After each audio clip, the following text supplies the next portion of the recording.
para caer en gracia con la hermandad. Y sí, realmente nos sentimos contentos que usted haya llegado a El Salvador. Fue una experiencia maravillosa tener allá 10 pastores de esta conferencia y fue una linda experiencia en todos los sentidos. En el evangelístico, porque la predicación del evangelio es nuestra misión.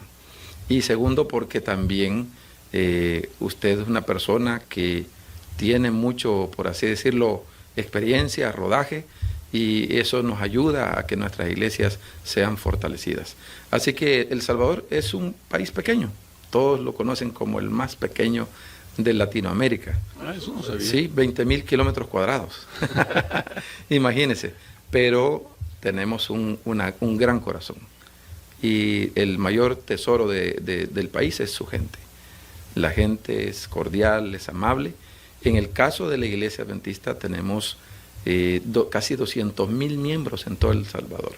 Mira. Y hay más de 1,000 iglesias, son 5 asociaciones o conferencias, como le llaman aquí en Estados Unidos, y la nuestra es la más pequeñita, pero que nos gusta trabajar para el Señor. Así que tenemos 15 pastores, tenemos 125 iglesias, 40 grupos, una congregación más o menos de 20,000 miembros. Así que esa es nuestra asociación central, abarca 2 departamentos completos, Chalatenango, La Libertad y la parte occidental, suroccidental de San Salvador. Así que esa es la asociación central, pastor. Mira qué interesante. Y usted me mencionaba 15 pastores y más de 100, 130 y ¿cuántas congregaciones? 125 iglesias 125. organizadas, 40 grupos. O sea, casi 170 congregaciones para 15 pastores. En promedio, un pastor allá tiene ¿cuántas congregaciones que cuidar? El pastor que más tiene anda en 14 congregaciones. 14 congregaciones para cuidar. Sí. Y los pastores en algunos lugares se quejan que tienen 3 iglesias. Sí, sí. Bueno, allá pues, ya nos acostumbramos.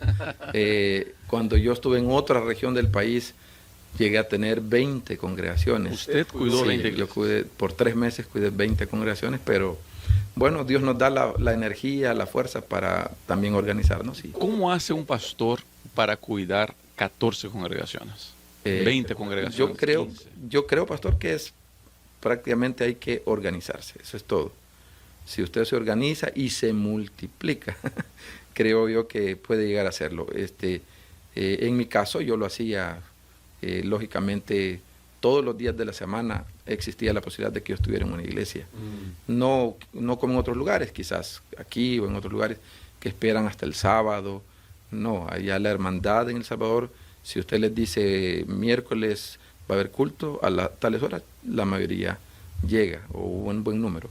Otros, pues también, si les dice lunes o martes, la iglesia es se acomoda a lo que el pastor les programa.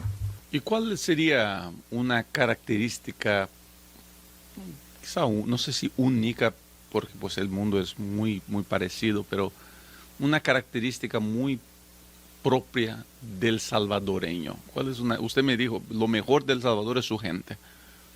¿Cuál es una característica de esa gente salvadoreña que la hace tan especial? Bueno, aparte de lo que le mencioné, la gente en El Salvador es aguerrida.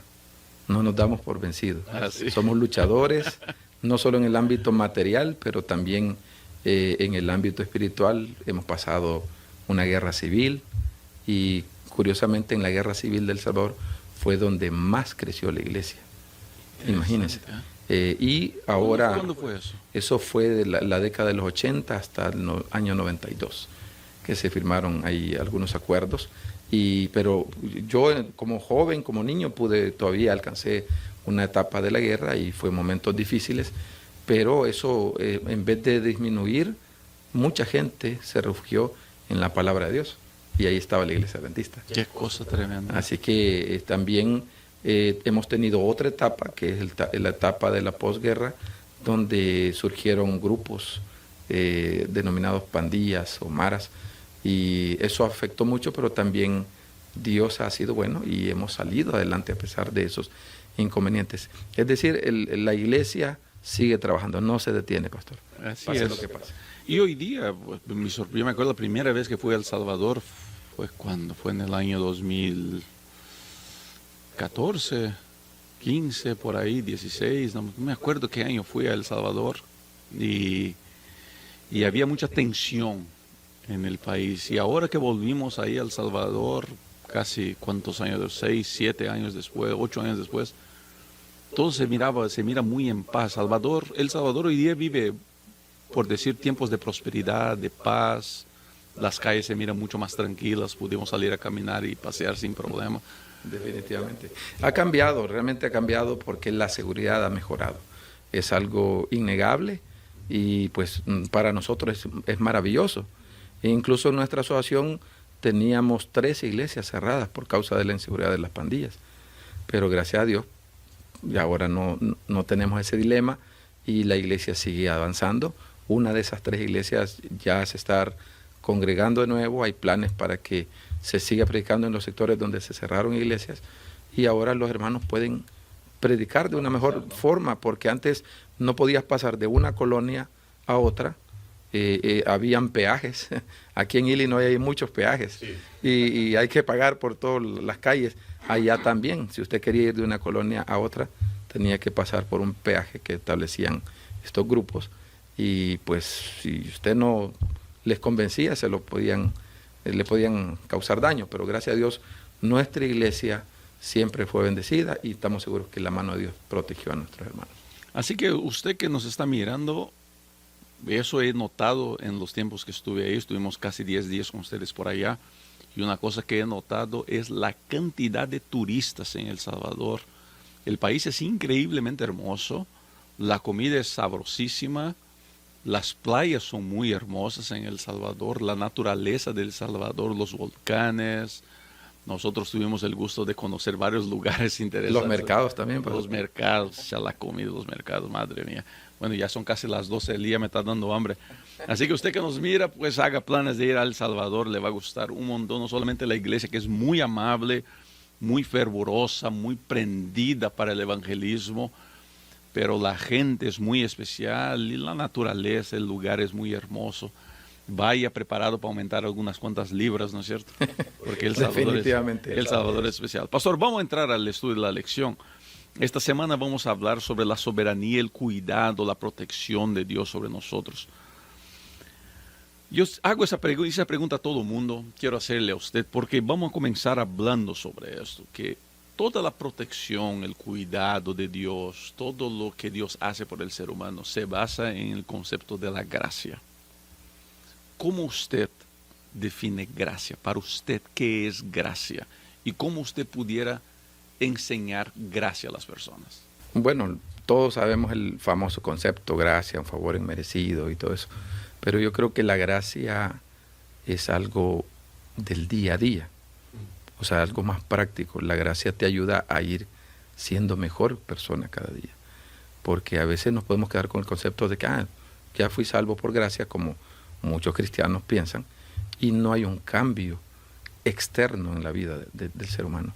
Pero la gracia de Dios es activa, ese es mi punto de vista, es activa, o sea, te va cambiando poco a poco. Por eso dice la Biblia, el que antes robaba, ya no robe más, el que antes mataba, ya no mate más, el que antes adulteraba, ya no adultere más.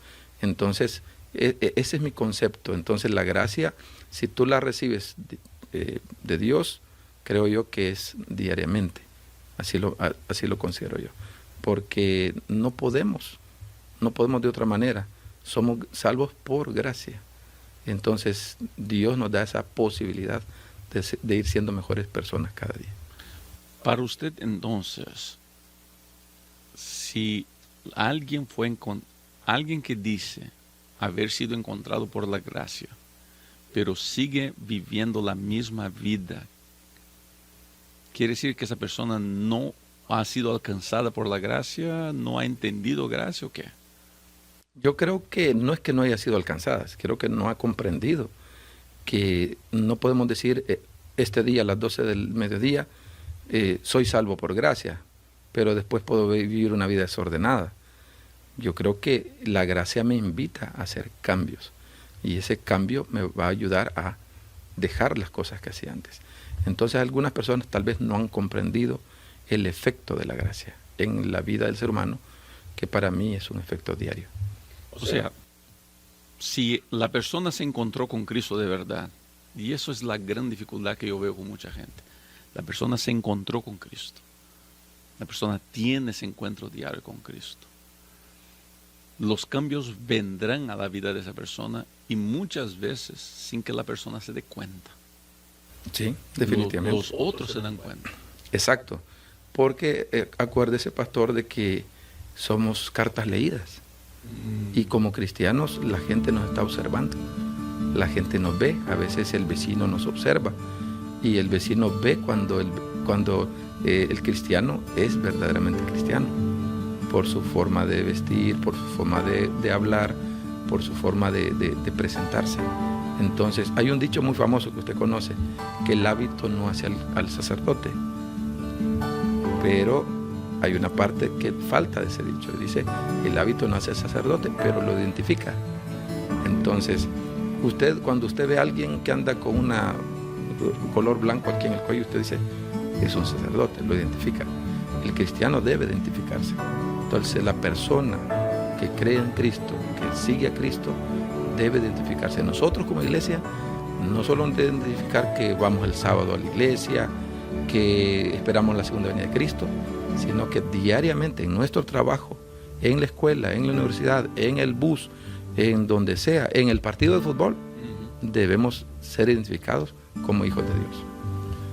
Vamos a seguir avanzando, pastor, porque si no vamos a hablar bastante sobre eso hoy día aquí y la lección tiene muchas cosas interesantes para avanzar. Vamos a entrar día domingo entonces.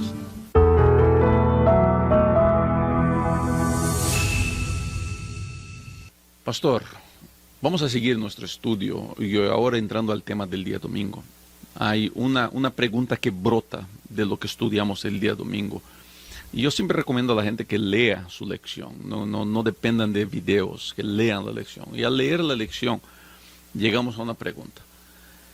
¿Cómo podemos vivir en paz sabiendo, conociendo de que Dios sabe todo de nuestra vida, incluso nuestros pensamientos más secretos, más escondidos, que muchas veces son pensamientos malos, pensamientos sucios?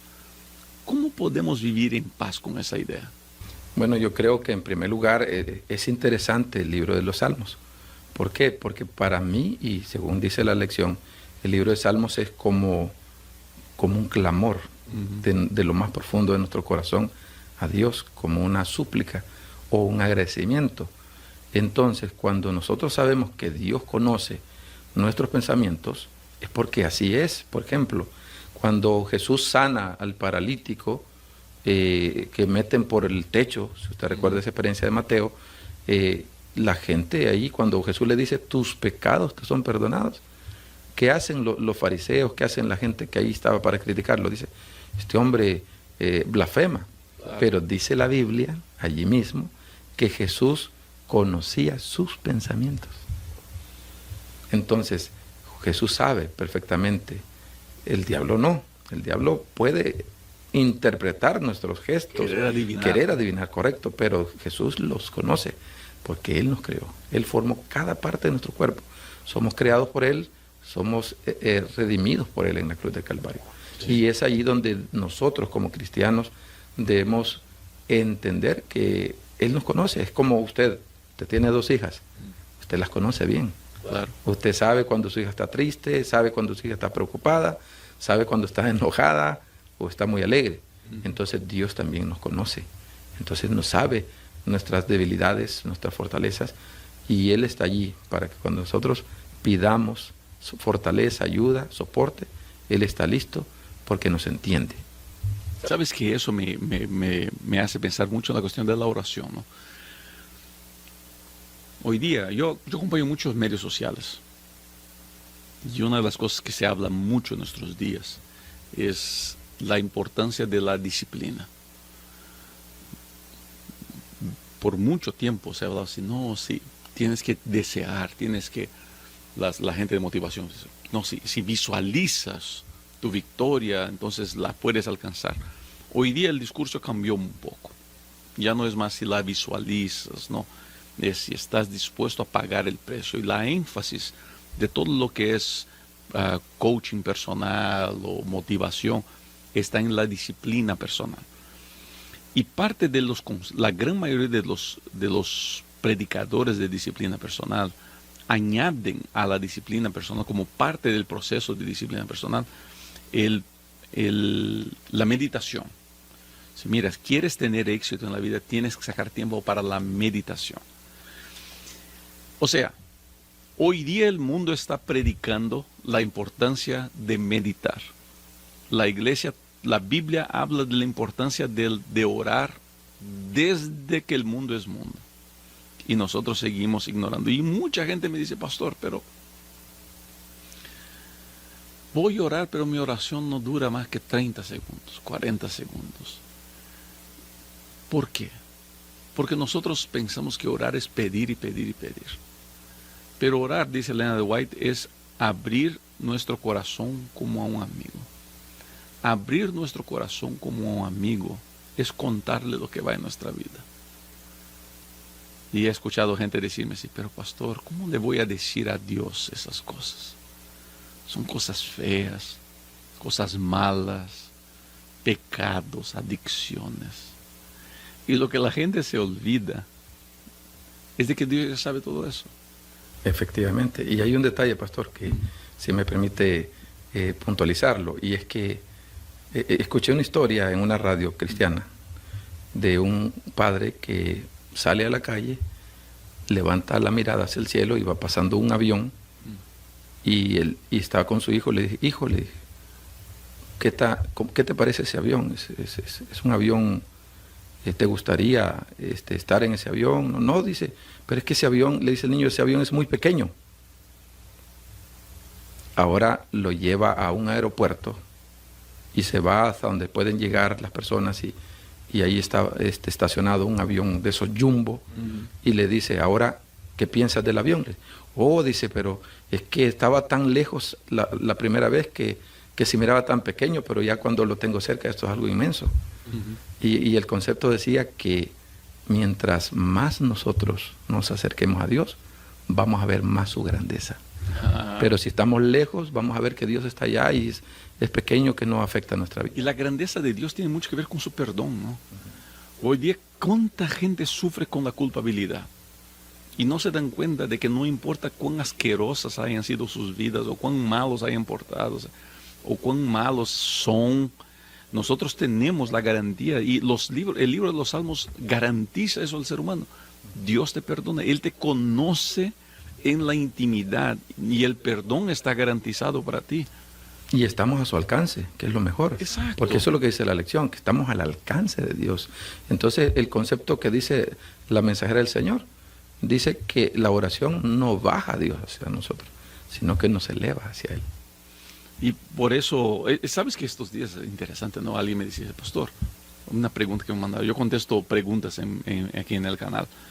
Y alguien me decía, pastor, escuché decir, y vuelvo a repetir a todo el mundo que está escuchando, cómo la gente sufre con el escuché decir. No, escuché decir que la vecina hizo eso, escuché decir que los pastores hacen eso, escuché decir. Bueno, si ese pastor, escuché decir de que si oramos en voz alta, el diablo escucha nuestras oraciones y nos puede hacer daño. Y yo le digo, pero ¿cómo puedes creer tú de que cuando te arrodillas en presencia de Dios, el diablo tiene capacidad de estar cerca de ti? La grandiosidad de Dios es tanta de que cuando el ser humano se arrodilla, pues el infierno tembla. Sí, definitivamente. Y eso es lo que se nos ha dicho y nos cuesta practicar, que tenemos que orar porque las fuerzas del enemigo tiemblan cada vez que nos ven de rodillas, pastor. Y eso es lo que hacían los hombres que escribieron los salmos, los personajes, David, Asaf y otros.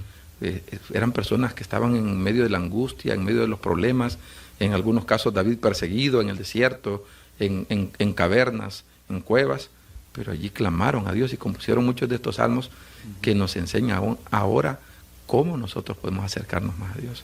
Y no importa que el enemigo esté rodeándonos, Dios va a estar cerca de nosotros. Estamos, repito, estamos a su alcance. No estamos lejos de Dios. Eso, y eso es lo que quisiera terminar, es siempre recordar que el hecho de que Dios nos conoce no debería ser algo para asustarnos, debería ser algo para motivarnos a estar más cerca de Dios. Yo digo así, si todo el mundo supiera lo que de verdad somos, ¿será que escucharían nuestra predicación? Pero Dios sabe lo que de verdad somos, y aún así dice, yo te amo. Y eso debería no asustarnos, debería motivarnos a saltar en los brazos de Dios, a aferrarnos a Él, a buscarlo a Él cada día que pasa. ¿Qué consejo se pudiera dar a alguien que se siente incapaz de ir a los brazos de Dios? Yo creo, pastor, que esto tiene que ver con lo que usted acaba de decir. Dios me conoce. Vuelvo a tomar la idea de un padre. Un padre conoce a su hijo. Si a mí me vienen a decir que mi hijo, Ariel, él le gusta hacer esto, hacer lo otro, dañar los sentimientos de una persona del sexo opuesto, yo conozco a mi hijo. Él me conoce, él sabe que yo lo conozco. Y si eso es una falsedad, él sabe de que él puede confiar en mí porque yo sé que él no ha hecho eso. Ahora, eso va a depender de la cercanía. Vuelvo, insisto, la cercanía, la comunicación es básica en una familia. Lo mismo es con Dios. Si yo no estoy comunicado con Dios, difícilmente entonces yo voy a poder caer en una situación en la que Él, como me conoce, me pueda defender. Pero si nos alejamos, el enemigo nos toma, nos hace caer, y entonces, aunque Dios quiera actuar en nosotros, pero como nosotros no clamamos, no solicitamos su ayuda, entonces ahora Él no puede, está de brazos, de manos atadas, porque Dios no va a ir en contra de nuestra voluntad, el famoso libre albedrío, que cada ser humano decide en esta vida.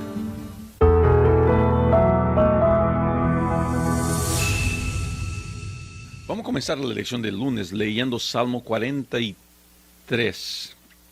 Los versos de 1 a 3 es el texto que vamos a leer. Salmo 43, los versos de 1 a 3. Perdón, Salmo 40, los versos de 1 a 3, no 43. Dice así: pacientemente esperé a Jehová y se inclinó a mí y oyó mi clamor. Y me hizo sacar del pozo de la desesperación, del lodo cenagoso. Puso mis pies sobre la peña y enderezó mis pasos. Puso luego en mi boca cántico nuevo, alabanza a nuestro Dios. Verán esto muchos y temerán y confiarán en Jehová. El cuidado de Dios para con nosotros. Mira, ¿en qué se basa el cuidado de Dios para con nosotros? Vivimos tiempos donde se habla mucho del merecimiento. Y uno, cuando se mira al espejo, se da cuenta de que no merece el cuidado de Dios. Somos impíos, somos pecadores, somos malos, nuestra naturaleza es mala, pero la Biblia me garantiza el cuidado de Dios. ¿En qué se basa el cuidado de Dios para nosotros? Yo creo, pastor, que tiene que ver con la naturaleza de Dios mismo. Porque si usted ve desde el Génesis, el hombre estaba escondido, miedoso allá detrás de un arbusto, escondiéndose de Dios. Pero ¿quién va detrás del hombre? Es Dios. Uh-huh. ¿Quién le da ropa para que no vea su desnudez? Es Dios. En el Antiguo Testamento, ¿quién protege a Abraham a pesar de que miente 2 veces diciendo que su esposa es su hermana, aunque era una verdad a medias? Uh-huh. ¿Verdad? Entonces, pero Dios lo protege y todavía dice, mira, dile a él que ore por ti, porque es profeta el hombre. Un profeta que miente, ¿verdad? Pero en la misericordia de Dios, ahí está. Es la naturaleza de Dios cuidar, proteger. En el desierto, como dice la lección, también Dios protegió. En el día con la nube, en la noche con lo que es la columna de fuego. Uh-huh. Entonces yo creo que Dios es que nos protege. Ese concepto es de Dios. Porque incluso cuando Jesús estaba en esta tierra y mira a Jerusalén, dice: Jerusalén, Jerusalén, ¿cuántas veces quise cuidarte? Uh-huh. O sea, protegerte. Claro. como una gallina cuida a su pollito y no quisiste. Entonces es el ser humano que se resiste a ser protegido por Dios. Eso, y volvemos al punto que estábamos hablando ayer, ¿no? Todo en la Biblia es gracia. Y si nosotros quitamos gracia, la Biblia y la vida cristiana pierde su sentido. Porque si en algo nuestra salvación depende de nosotros, pues entonces no hay salvación.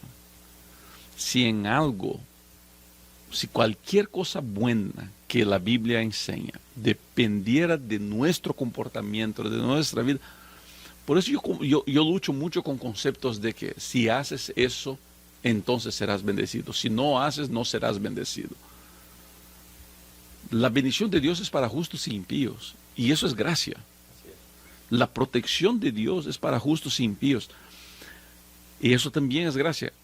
Pero yo tengo que tener claro en mi corazón de que yo me puedo refugiar bajo las alas de Dios, porque Dios es bueno sobremanera. Sobremanera. La lección del lunes también trae el Salmo 121, ¿no? Interesante cómo pone, voy a leer aquí la lección, dice, Salmo 121 por su parte celebra el poder del Creador de la vida, del que es fiel. Este poder incluye, y aquí te los voy a leer para que me los comentes. Primero, no dejará que tu pie resbale. ¿Qué quiere decir no dejará que tu pie resbale? Bueno, creo que como seres humanos nuestra tendencia es a caer. Yo recuerdo, pastor, disculpe que haga tanta alusión a algunas experiencias. No, pero pues, queremos conocer sus experiencias. Cuando yo era director del Club de Conquistadores en mi iglesia, allá por 1992, hicimos una caminata. Y íbamos en un camino bien difícil. Y cuando yo iba de primero y les digo, a ver quién es el primero que se cae. Y no había terminado de decir eso cuando yo iba para abajo. Entonces, a veces uno piensa y cree de que, estoy seguro y otros se van a caer, pero yo no me voy a caer. Pero realmente, por eso dice la palabra de Dios, el que piensa estar firme, cuide para que no caiga. Cuide para que no caiga. Entonces, pero insistimos, la confianza en Dios es una cosa, pero hay que llevarlo a la práctica. Entonces, Dios quiere protegernos, Dios quiere cuidarnos, pero nosotros, nadie más va a decidir, solo nosotros. Si yo quiero estar en el amparo de mi Padre Celestial, decido estar ahí. Si no, me voy a alejar. Exacto. Y ese es el punto. Otro punto que la lección pone es la imagen del Señor como guardián de Israel. Otra vez volvemos al cuidado de Dios, como Dios es el que cuida, es el que protege. El Señor es tu sombra. ¿A qué se refiere cuando el salmista dice el Señor es tu sombra? ¿Qué viene a tu mente? Viene a mi mente estar en un lugar desértico, que ya lo he estado. Estuvimos en lugares acampando con los conquistadores, fuerte calor y no cortábamos ni siquiera los arbolitos de espinas, eran preciados para nosotros, porque aunque sea la sombra de un espino nos protegía. En el Antiguo Testamento, obviamente, esas temperaturas del Medio Oriente, 52, 55 grados centígrados, eso es algo que yo no puedo imaginármelo. Pero seguramente para el pueblo de Dios, tener esa nube que lo protegía de ese inmenso calor, era una figura poderosísima de cómo Dios puede ayudar a su pueblo y a sus hijos. En otras palabras, Dios es nuestra protección, no solamente para las cosas con las cuales nosotros podemos luchar, pero en especial Él es nuestra protección contra las cosas que nosotros no podemos luchar. Exacto. Entonces no hay nada que el ser humano pueda hacer para enfriar al sol. No, definitivamente. Y si usted recuerda, Dios liberó a su pueblo muchas veces. Y recuerdo la experiencia de Josué, cuando tenía que destruir a un enemigo y ya el día se estaba acabando. ¿Qué hizo Dios? Detuvo el sol y el día duró muchísimo, porque solamente así podía estar seguro el pueblo de que sus enemigos serían destruidos. Interesante, ¿no? Dios está a tu diestra. Es otra referencia que el Salmo 121 hace al cuidado de Dios. La diestra es la mano derecha. Dice la autora de la lección, la mano derecha suele designar la mano más fuerte de la persona. ¿Qué quiere decir Dios está a nuestra diestra? Yo creo que tiene que ver con lo que Dios nos pone. Hay muchos versículos en la Biblia, Deuteronomio 30, 19, si ustedes recuerdan, dice que debemos decidir a quién vamos a servir. He puesto a tu derecha la vida, a tu izquierda la muerte, la bendición, la maldición. Entonces ahí una vez más el concepto, dos opciones, dos caminos, dos puertas, dos grupos de personas. Entonces el ser humano inevitablemente hasta el final de la historia tiene que llegar a decidir de qué lado va a estar. Cuando Jesús estuvo en este ministerio de él en la tierra, se recuerda que en una ocasión le dijo a los discípulos, tiren la red, ¿a qué lado? Al lado derecho. Y es interesante ver cómo al lado derecho la red se llenó, dos barcas se llenaron, hubo bendición. Entonces Dios, no estamos diciendo que Dios es de la derecha o de la izquierda, estamos diciendo que Dios especifica el lugar donde te dice, aquí vas a recibir bendición. Y sabes que, y eso estaba pensando ahora mientras usted hablaba, Dios bendice a todo el mundo, a justos y a impíos. Pero cuando yo elijo obedecer a Dios, yo creo que hay promesas especiales reservadas para aquellos que se atreven a obedecer a Dios. Dios le cuida a todo el mundo, porque si no fuera por el cuidado de Dios, ya hubiéramos muerto. Pero yo creo que hay una bendición especial para aquellos que se atreven a obedecer a Dios. Mira, ahorita mismo yo creo que nos está escuchando alguien que sabe que tiene que tomar una decisión por Dios, pero tiene miedo de tomar esa decisión. Quizá tiene que abandonar una relación, quizá tiene que dejar un trabajo que lo están alejando de Dios. ¿Qué consejo le darías a esa persona a la luz de las bendiciones que Dios tiene? Yo creo que todos los seres humanos necesitamos tomar una decisión. Al final de la historia, unos van a recibir esta maldición por parte de Dios y la bendición por parte de Dios también. Es decir, la persona que se encuentra en una encrucijada necesita mirar los ejemplos de personas que estuvieron en su misma condición y lograron revertir el proceso de alejamiento o de autodestrucción espiritual. Yo creo, por ejemplo, Jacob fue un mentiroso, pero él llegó a una encrucijada de su vida al tener un encuentro con Dios. Y aunque le costó y le dolió, porque dice la Biblia que el ángel le tocó ahí parte de su cuerpo y desde ahí en adelante Jacob anduvo cojeando, patojeando, decimos allá en nuestro país, y esa fue una distinción de él. Toda su vida quedó marcado por el dolor, pero cambió, porque luchó con Dios y Dios lo ayudó.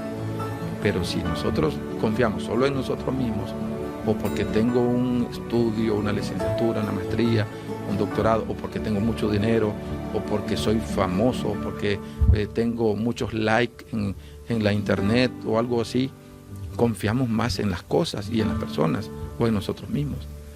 Pero esa persona que está ahí debe decidir y que Dios no le va a desamparar en ningún momento, porque no lo hizo en el pasado, no lo va a hacer ahora.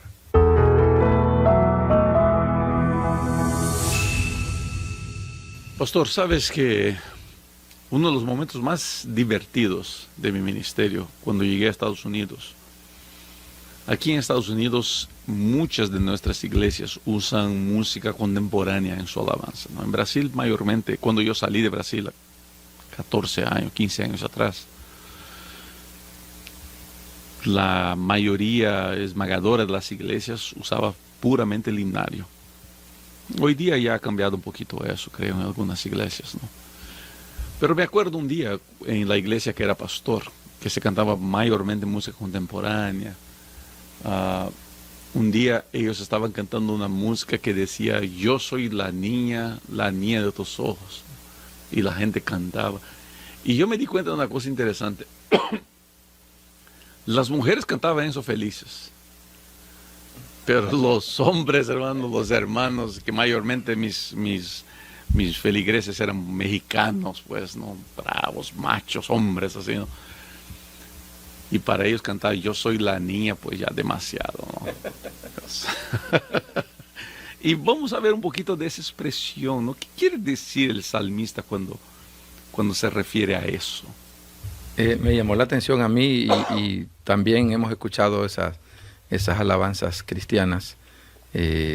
No son de nuestra iglesia, obviamente, son de manejo general. Y me llama la atención que me puse a pensar, bueno, ¿y qué es la niña de los ojos? Y realmente es el punto negro del centro del ojo. Lógicamente, cuando a uno le dicen, hey, me gustan tus ojos porque son verdes, porque son azules, porque son color miel, son cafés claros, se está refiriendo a la pupila. La pupila es el color, lo que define allí el color del ojo, ¿verdad? Pero la niña es el centro, es como lo principal. Cuando Dios está diciendo que somos la niña de sus ojos, se refiere que es un cuidado muy especial, porque la vista es uno de los órganos que más cuidamos. Hay trabajos que tienes que usar lentes. Cuando te operan del ojo, a mi esposa la han operado 2 veces del ojo, y le dicen no se puede agachar, no puede hacer esto, tiene que usar lentes oscuros para protegerse del sol, porque el ojo es un órgano vital, es uno de los órganos vitales del cuerpo. Uno puede vivir sin un dedo, puede vivir sin una oreja, pero difícilmente un ojo es reemplazable. Entonces Dios está diciendo, somos algo sumamente especial. Es algo que Dios dedica su plena atención. Eso quiere decir para mí que somos la niña de los ojos. Está bien, me parece buena la explicación. Y ahora le voy a poner la complicación que viene de eso. Si somos tan especiales así, si somos tan queridos por Dios, ¿por qué tenemos que lidiar con tantos problemas en nuestra vida? ¿Por qué parece que Dios permite tanta adversidad en nuestra vida? Bueno, creo que la adversidad es algo de la vida cotidiana del ser humano. Nadie en el sano conocimiento de la historia humana va a decir lo contrario. Por ejemplo, Adán y Eva tuvieron adversidad. Con el sudor de tu frente cosecharás la tierra. Una orden de Dios.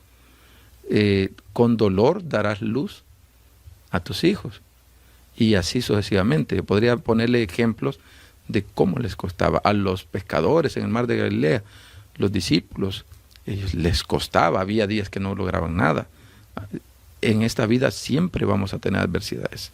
Hay una cita de la mensajera del Señor que me gusta parafrasear, que dice que la vida es una extraña mezcla de placeres y de fracasos, de tristezas y de alegrías.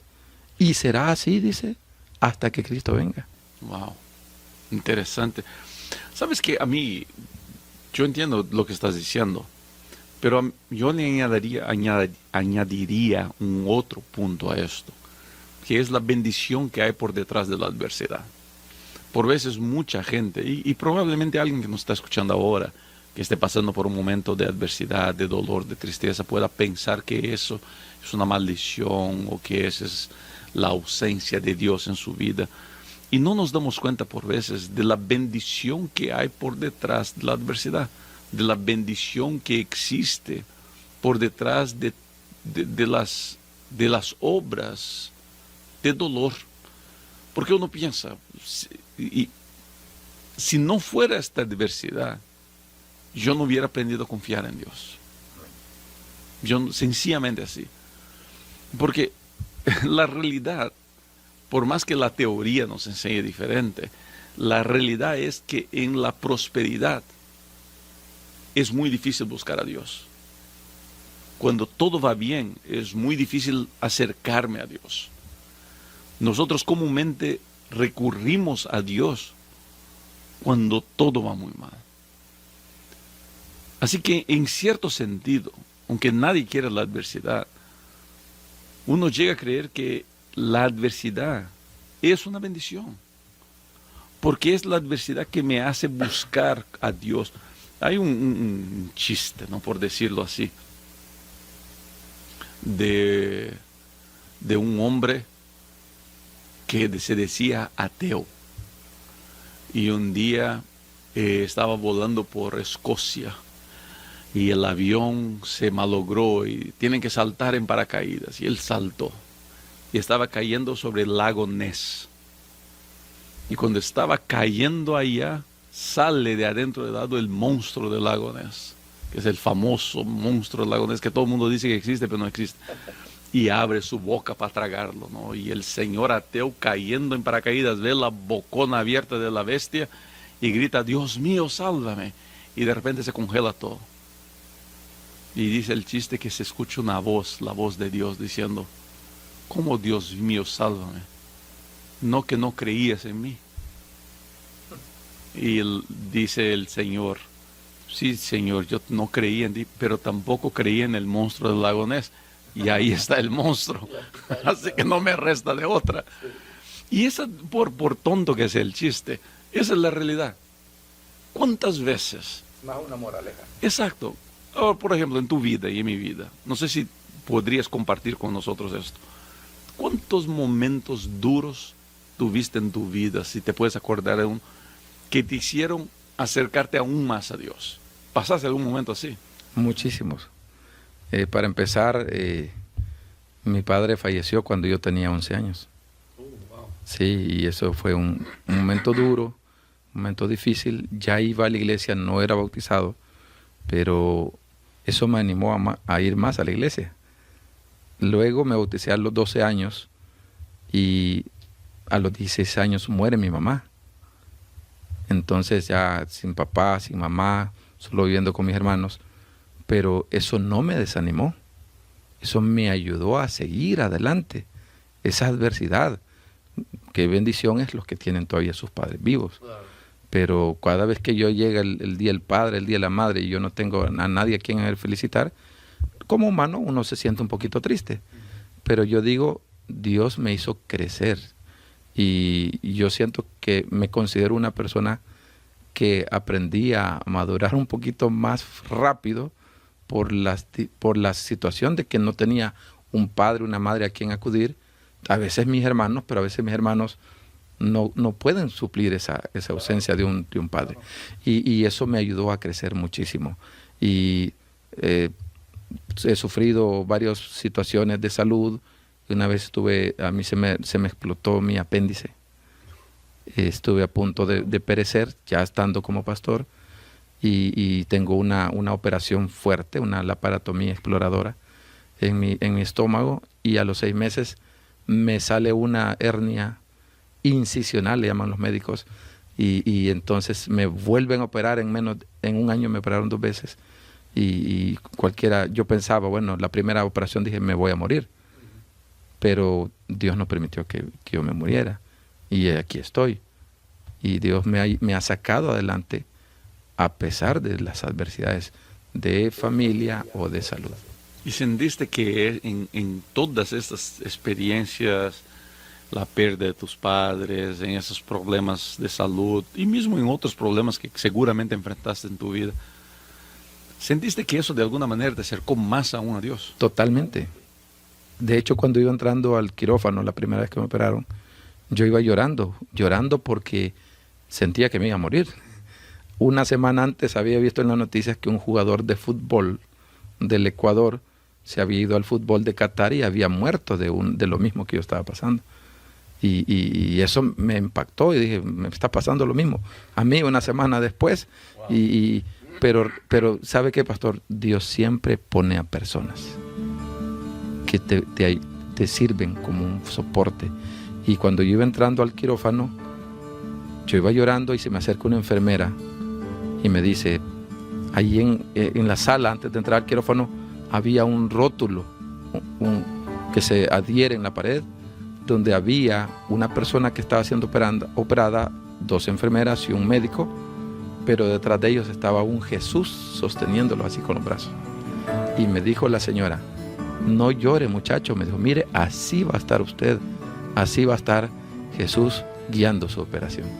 Y eso es lo que la lección termina diciendo, ¿no?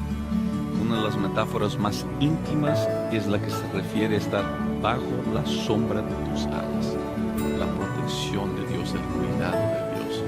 Nosotros podemos sentir el cuidado de Dios todos los días de nuestra vida. Lo único que tenemos que hacer es pedir que Dios nos abra los ojos espirituales y podremos ver los ángeles de Dios acampados a nuestro alrededor, protegiéndonos y cuidándonos todos los días de nuestra vida. Yo soy ejemplo de eso.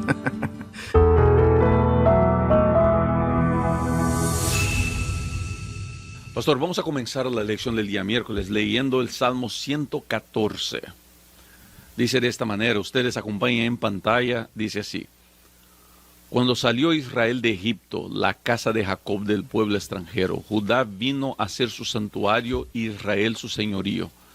El mar lo vio y huyó, el Jordán se volvió atrás. Los montes saltaron como carneros, los collados como corderitos. ¿Qué tuviste, oh mar, que huiste? ¿Y tú, oh Jordán, que te volviste atrás?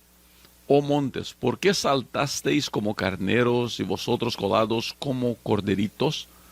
A la presencia de Jehová tiembla la tierra y la presencia del Dios de Jacob, el cual cambió la peña en estanque de aguas y en fuente de agua la roca. Salmo 114 exalta las maravillas del Éxodo. Una vez más podemos ver gracia. Pregunto, ¿por qué la salida del pueblo? ¿Cómo podemos ver en la salida del pueblo de Dios de Egipto la gracia de Dios? ¿En qué podemos encontrar la gracia ahí? Para empezar, creo que la forma en que Dios eligió a su libertador, en primer lugar, porque era un hombre destinado a ser, según algunos comentaristas del Antiguo Testamento, Moisés estaba destinado a ser el próximo faraón, un hombre entrenado militarmente, en ciencias, en arte, en lo que sea, pero Dios lo lleva al desierto para que desaprenda todo lo de Egipto y para que aprenda la lección más importante, que era la dependencia de Dios y también la humildad. No estaba preparado para hablar, pero Dios puso a alguien que hablara en nombre de él. Entonces, desde allí veo la mano de Dios, los obstáculos, y quién nos va a liberar, y qué ejército va a sacar a Israel del ejército egipcio. Que el ejército egipcio, si lo comparáramos hoy en día, como estaba en esa época, podríamos decir, bueno, era el ejército de los Estados Unidos de Norteamérica. Claro. Era la nación más poderosa del mundo. Entonces, ¿quién se le pondría? Pero Dios estaba de por medio. Y entonces Dios llevó a un libertador. Y si de allí comenzamos a ver cómo las plagas, para mí las plagas fueron atacando la idolatría de los egipcios y demostrándoles que esos dioses no servían para nada. Atacó el río Nilo, adoraban el Nilo. Atacó las ranas, ellos tenían una diosa llamada Heket, cuerpo de mujer, cabeza de rana, y así sucesivamente. Atacó los dioses de... Los 10 plagas eran 10 dioses egipcios. Y estaba la oscuridad, Dios estaba atacando al dios Sol. Ellos adoraban a 2 dioses Sol, al dios Ra, que era el dios del sol, y el dios Atón, que era el dios del disco del sol. Entonces realmente Dios le estaba demostrando, miren, sus dioses no sirven para nada, el único Dios verdadero soy yo. Y ustedes, los israelitas, no tienen que hacer nada, yo lo voy a hacer todo. Entonces la salvación siempre, el camino a la salvación y a la libertad siempre va a estar llena de obstáculos. Pero Dios siempre va a estar en medio de su pueblo. A mí me hace mucho, me impacta mucho cómo la salida del pueblo de Egipto es exclusivamente obra de Dios. Y mucha gente dice, no, que la gracia está en el Nuevo Testamento y en el Antiguo Testamento está la ley. Y no hay afirmación más equivocada que esa. Toda la Biblia es gracia. ¿Qué hizo el pueblo ¿qué hizo el pueblo para su salvación? El pueblo no guardó el sábado para ser libre. El pueblo no cambió sus vestidos para ser libre. El pueblo no cambió su manera de ser para ser libre. No hubo nada, no había nada que el pueblo podía hacer. Lo único que el pueblo hizo fue al fin hacerle caso a la voz de Dios cuando le dijo, salgan. Salgan. Bueno, ahora pueden salir. El pueblo pudiera haber dudado y haber dicho, pero pues no veo nada diferente. No veo nada diferente, no veo que nada está pasando diferente. Y ese pueblo ya había visto las 10 plagas caer y Israel no ser tocado. Vio el ángel de la muerte pasar por sus puertas sin que sus hijos fueran tocados. Vio todo eso y nada le pasó a él. Ahora Dios les dice, vayan. Es la protección, es Dios mostrando, yo los quiero librar a ustedes. Pero perdón, pastor, hay algo interesante en lo que usted está diciendo. Y es que en la última plaga que todos conocemos como la muerte de los primogénitos, había una señal que era distintiva si querían alcanzar la salvación física, literal, y también librar a sus primogénitos de la muerte. Y esa era la sangre del cordero en sus puertas. Exacto. Entonces, hoy no es diferente. No es. Hoy tenemos también que aceptar la muerte de Cristo en la cruz de Calvario. Y eso es gracia. Y ahí está el punto. Por eso y era donde quería llegar. Nosotros hoy día vivimos la mismita situación del pueblo de Israel. Dios está diciendo así, vengan a mí, todos los que estáis cansados y trabajados. Vengan a mí, déjenme a mí darles consuelo a ustedes. Déjenme cuidarles a ustedes. Yo quiero defenderlos, yo quiero liberarlos a ustedes. Dios quiere hacer obras gigantescas en la vida del ser humano. Y el ser humano está terco diciendo, no, yo puedo solo. Es que es el problema, porque el problema no es Dios, somos nosotros. Volviendo a lo que usted decía, por ejemplo, los israelitas guardaban el sábado. Es un legado de Dios desde la creación. Y nosotros seguimos guardando el sábado. Pero los israelitas, si usted se recuerda, les dijo, 6 días van a recoger el maná. Pero ¿qué hicieron el sábado ellos?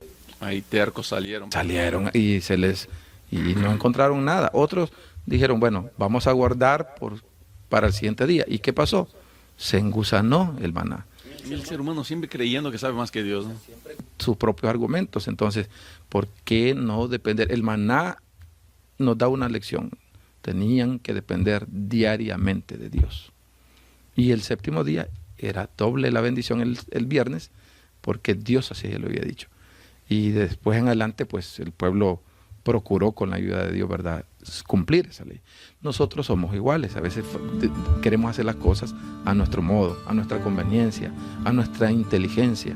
Pensamos que podemos jugarle la vuelta a Dios, pero no, Dios está allí, listo para bendecirnos, para protegernos. Pero nosotros nos equivocamos constantemente. Y ese es el punto, gente. Yo creo que si nosotros logramos entender que Dios quiere hacer todo por nosotros y lo único que nosotros tenemos que hacer es confiar en Él y seguir sus orientaciones, nuestra vida sería mucho más tranquila. Vivimos dolores de cabeza, vivimos problemas, vivimos sufrimiento, sencillamente porque no queremos hacerle caso a Dios. No queremos hacerle caso a Dios. Es un pueblo terco. Como que me quiera sanar de una enfermedad y no me tome la medicina. Así mismo. Entonces, gente, ¿cómo sería bueno entender eso de una vez? Dios quiere sanarnos. Dios nos quiere librar. Defensor. Él va a luchar nuestras batallas. ¿Estamos dispuestos a aceptar eso o no? Somos la niña de los ojos de Dios, pero tenemos que decidir ser la niña de los ojos de Dios. Así mismo.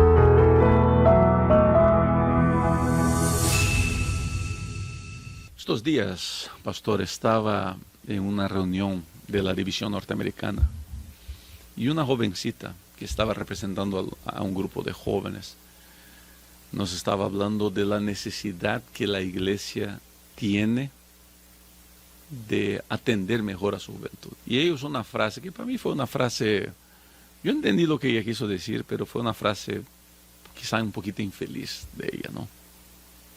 Ella dijo así: ¿qué le importa a la juventud que tiene un sinfín de batallas entender la doctrina del santuario? Por ejemplo, la doctrina del santuario. Lo que ella estaba queriendo decir es que nosotros deberíamos preocuparnos con las necesidades de los jóvenes más que con las doctrinas de la iglesia, quizá, bueno, no sé si fue eso que quiso decir, pero que deberíamos darle atención a la necesidad de la juventud. Yo creo que su manera de expresarse, por bien intencionada que haya sido, quizá haya sido un poco equivocada. Porque para los jóvenes, para los adultos, para los niños, el santuario trae un mensaje de mucha esperanza. ¿Qué representa, pastor, para nosotros? Y el Salmo, especial Salmo 3, 14, 20, habla mucho del santuario. ¿Cómo el santuario, la verdad del santuario, nos puede ayudar a nosotros en nuestra caminada espiritual? Yo creo que la iglesia adventista es privilegiada al tener una enseñanza tal como lo es la enseñanza del santuario. Porque todo el santuario redunda en el ministerio de Cristo. Si nosotros comenzamos a analizar el altar del holocausto, ahí está el ministerio de Cristo. Si nosotros vemos la fuente del agua, ahí está Cristo limpiándonos. Ahí está Cristo iluminándonos como la luz del mundo. Ahí está Cristo intercediendo por nosotros. El pan, Él es el que nos da el alimento material como el alimento espiritual. Todo redunda en Cristo. El punto principal del santuario es Cristo. Y el libro de los Hebreos lo dice claramente, que nuestro sumo sacerdote, que vive siempre para interceder por nosotros. Entonces, el santuario era un lugar especial en el Antiguo Testamento. Como yo lo compararía como esas ciudades de refugio que habían. Cuando alguien pecaba o mataba a alguien involuntariamente, y iba corriendo lo más rápido que podía a meterse a una de esas ciudades. Y nosotros, cada vez que pecamos, cada vez que fallamos, podemos ir y asistir a la presencia del Señor, porque ahí está nuestro intercesor, nuestro sumo sacerdote, que es Cristo Jesús. Y por otro lado, el santuario, lógicamente, lo que hacía especial el santuario no eran los muebles. Eran importantes, pero no eran los muebles. Lo que le daba el valor al santuario era la presencia de Dios. Interesante, ¿no? Porque el santuario solo era un santuario, solo eran muebles, pero cuando estaba, el pueblo de Israel se afligía cuando veía que la columna de nube se retiraba.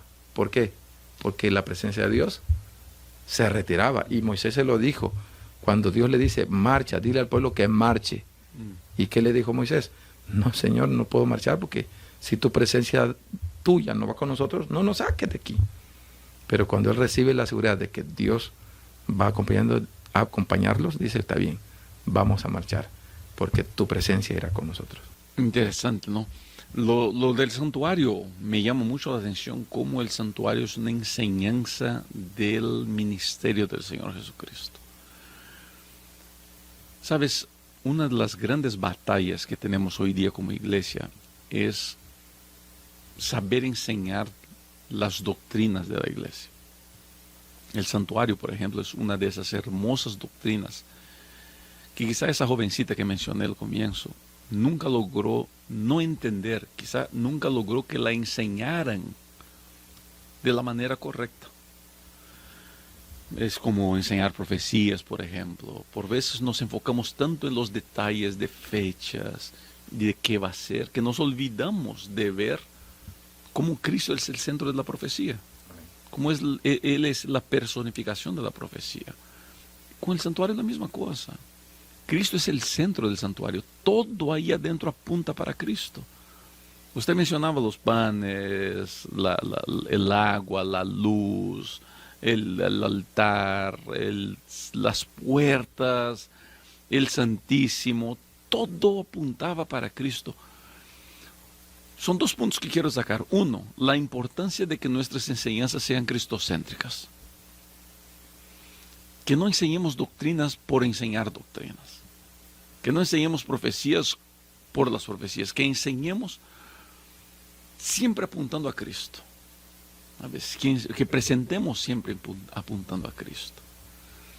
Yo creo que si logramos hacer eso, más gente se enamorará del estudio de la palabra de Dios. Hoy día me duele mucho de que la educación religiosa del pueblo depende más de videos de internet que del estudio de la propia Biblia. Así es, así es. Y eso es muy peligroso, porque en la internet encontramos un sinfín de basura. Cuánta mentira disfrazada de verdad es predicada en la internet hoy día, y nuestra gente se está alimentando de eso. ¿Por qué? Porque la enseñanza de la doctrina no se está haciendo bien. Y quizás sea un mensaje a los pastores, un mensaje a los ancianos, que dediquemos tiempo a entender bien qué quiere enseñar la doctrina. El santuario, como usted mencionó, es una de esas hermosas doctrinas. Por ejemplo, Hebreos capítulo 4 dice, porque no tenemos un sumo sacerdote que no se pueda compadecer de nuestras debilidades, sino uno que fue tentado en todo según nuestra semejanza, pero sin pecado. Amén. Mira, ¿qué tan importante es saber que Cristo entiende lo que nosotros estamos pasando hoy día? Es que la clave del santuario, según la enseñanza del Antiguo Testamento hasta nuestros días, es solo una. El objetivo del santuario era proporcionar perdón al pueblo de Dios. ¿O para qué llevaban sacrificios? ¿Para qué le ponían la mano al cordero o al animalito ahí? ¿Para qué? Para obtener perdón, para sentirse liberados de esa culpa. Entonces el santuario nos borbandea ese mensaje constantemente: perdón, perdón aquí en la muerte del animalito, perdón aquí en la intercesión, perdón en todos lados. Entonces el pueblo en el día del Yom Kippur, el día de la expiación, el día del juicio final, como lo querían llamar, ¿qué resultado esperaba el pueblo ese día? Era el perdón de todos los pecados de todo un año. Nosotros, como iglesia, como pueblo, estamos esperando también, porque todo eso es escatológico. El día del juicio apunta hacia el fin del pecado, cuando ese macho cabrío que simbolizaba a Azazel, que era el diablo, un nombre que se le daba. Azazel era un nombre de un demonio en el Antiguo Testamento, pero también simbolizaba al diablo. Ese es el diablo que va a tener que cargar con los pecados de todos los hijos de Dios que se arrepientan y que busquen perdón en Cristo, nuestro sumo sacerdote. Y es hasta allí donde Dios nos quiere llevar, que entendamos que no necesitamos cargar con la culpa de nuestros pecados. Hay perdón en el sacrificio de Cristo y en su intercesión por nosotros en este momento. Eso para mí es muy importante, ¿sabes? El perdón. Yo siempre digo eso, la gran pandemia que vivimos es de las enfermedades mentales. La depresión, la ansiedad, la soledad, y una de ellas es la culpabilidad. Y saber que yo tengo diseñado desde el mero comienzo de la historia un plan de salvación, de perdón para el ser humano, para mí es algo gigantesco. ¿Cómo sería importante que todo el mundo entendiera que no importa cuán bajo he ido, qué tan lejos he ido, hay perdón en el nombre del Señor Jesucristo? El personaje central del santuario, el sumo sacerdote que se duele por mí, que entiende mis batallas, que entiende mi sufrimiento, entiende mi dolor, Él me ama y me perdona. Carga nuestros pecados. Que carga nuestros pecados, que pagó por nuestros pecados. Mira, eso es importantísimo, que la gente entienda esa esperanza. Definitivamente. Y yo recuerdo escuchando a su padre, Pastor Alejandro, cuando estaba esto de la pandemia, que todos le echábamos la culpa a los de Asia, ¿verdad? De China específicamente.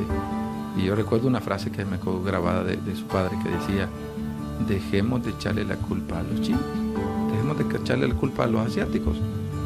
Quien está detrás de todo el dolor y sufrimiento de eso es el diablo.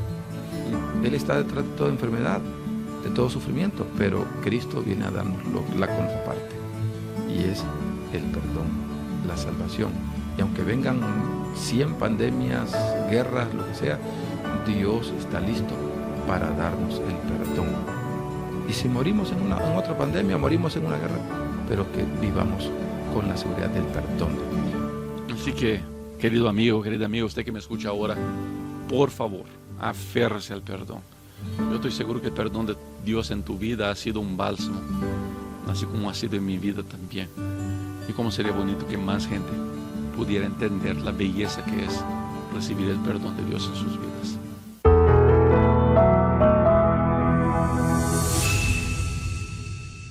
Pastor Acosta, mira, estamos llegando al último día, de verdad, muchas gracias por haber estado aquí conmigo, por su tiempo.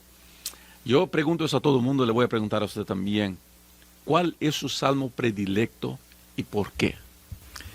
Lo tengo aquí justamente, pastor. Y le voy a decir por qué. Porque todos los días, o la mayor parte de los días, cuando mi madre vivía, antes de acostarnos, nos leía este salmo. A ver, ¿cuál es? Y ese Salmo 4:8, que es muy conocido. Y dice, en paz me acuesto y en paz me acostaré y así mismo dormiré, porque solo tú, oh Jehová, me haces vivir confiado. La confianza otra vez. Confianza de que no importa lo que pasó este día, al final del día, Dios está ahí a nuestro lado. La confianza de que somos perdonados. Jacob luchó con el ángel, iba atribulado, iba angustiado, temía por su vida, la de los suyos, pero después de haber luchado con el ángel, que era el ángel del Señor, que era Cristo Jesús, entonces él pudo ir tranquilo, confiado al encuentro con su hermano. Ya no había miedo, ya no había preocupaciones, porque Dios le había dado el perdón que él necesitaba. Ya no era el engañador, ya no era el suplantador, ahora era el que lucha con Dios y los hombres y vence. Y esa es la confianza que debemos de tener. No importa lo que hayamos hecho este día, fallamos, fracasamos, nos peleamos con alguien, pero que al final del día busquemos a Dios y tengamos la confianza del perdón. Así mismo. Mira, quiero terminar leyendo dos citas del Espíritu de Profecía que están en la lección de viernes. Ustedes pueden acompañar en pantalla. La primera dice así: Dios hará cosas maravillosas por los que confían en Él. El motivo por el que los que profesan ser sus hijos no tienen más fuerza consiste en que confían demasiado en su propia sabiduría y no le dan al Señor ocasión de revelar su poder en favor de ellos. Él ayudará a sus hijos creyentes en toda emergencia si ponen toda su confianza en Él y lo obedecen fielmente. Patriarcas y Profetas, página 526. También quiero hacer la lectura de esta última cita del mismo libro Patriarcas y Profetas. Una vez más, usted puede acompañar en pantalla. Dice así: las mayores victorias de la Iglesia de Cristo, del cristianismo, no son las que se ganan mediante el talento o la educación, la riqueza o el favor de los hombres. Son las victorias que se alcanzan en las cámaras de audiencia con Dios, cuando la fe fervorosa y agonizante se hace del poderoso brazo de la omnipotencia. Patriarcas y Profetas, página 201-202. Pastorazo, un último consejo a la gente que está escuchando eso. ¿Vale la pena seguir confiando en Dios? ¿Y qué puedo hacer para renovar esa confianza en Dios? Sí, en primer lugar, tener cuidado con las malas interpretaciones de los salmos. Los salmos se pueden prestar para una mala interpretación. El diablo mismo ocupó queriendo engañar a nuestro Cristo usando un salmo. Entonces, los salmos son una bendición. Los salmos deben de acercarnos más a Cristo. Y en este caso yo considero que la clave que está diciendo aquí el texto que usted leyó de ese comentario es que no vamos a ganar las grandes batallas allá afuera con un título o esto o lo otro, lo vamos a ganar en la cámara de audiencia. ¿Y dónde es esa cámara? Esa es en el lugar que usted elija para estar en comunión con Dios día a día. Y allí Dios nos va a dar fortaleza y vamos a tener confianza para salir victoriosos en el día a día, semana a semana, mes a mes, y muy pronto cuando Cristo venga podemos estar delante de Él y disfrutar de su compañía para toda la eternidad. Es interesante cómo la gente ignora la importancia de estar en la presencia de Dios. Estaba escuchando la entrevista de un entrenador de voleibol en Brasil, multicampeón.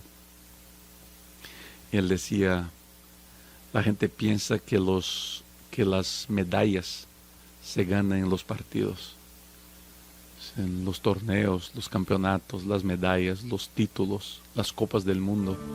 No se ganan en los partidos, se ganan en la preparación, se gana en el entrenamiento, se gana al dormir temprano, al comer bien, al ejercitarse bien. Ahí se gana la batalla. Y es la misma cosa. Nosotros no vamos a ganar las batallas en el púlpito de la iglesia. No es la batalla tocando puertas. Todo eso es parte.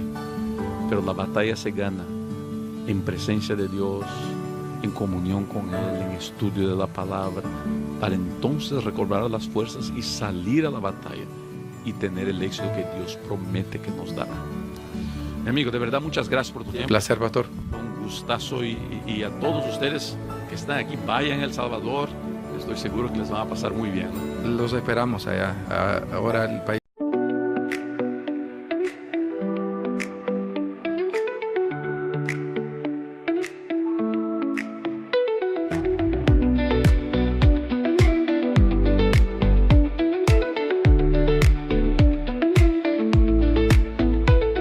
City lights, they glow on. Hearts connect, we're so strong. In the air, love song, dancing all night long. Whispers in the breeze, fingers intertwined with ease. Fairy tale comes true. With you, I just can't lose. Magical love, it's so real. Every moment I can feel. Sparkling dreams, no need to chase. Found it all in your sweet embrace. Electric night so bright, lost in your eyes tonight. Underneath stars we shine, two souls in perfect line. Magical love, it's so real. Every moment I can feel. Sparkling dreams, no need to chase. Found it all in your sweet embrace.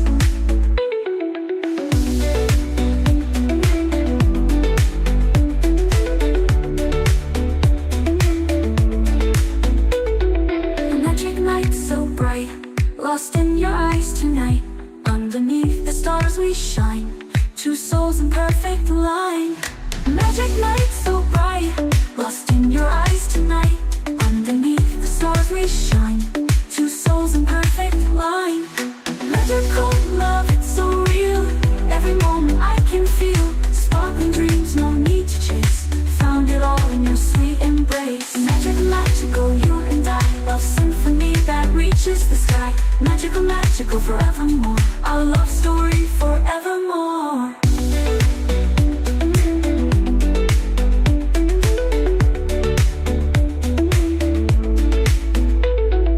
Magic night so bright, lost in your eyes tonight.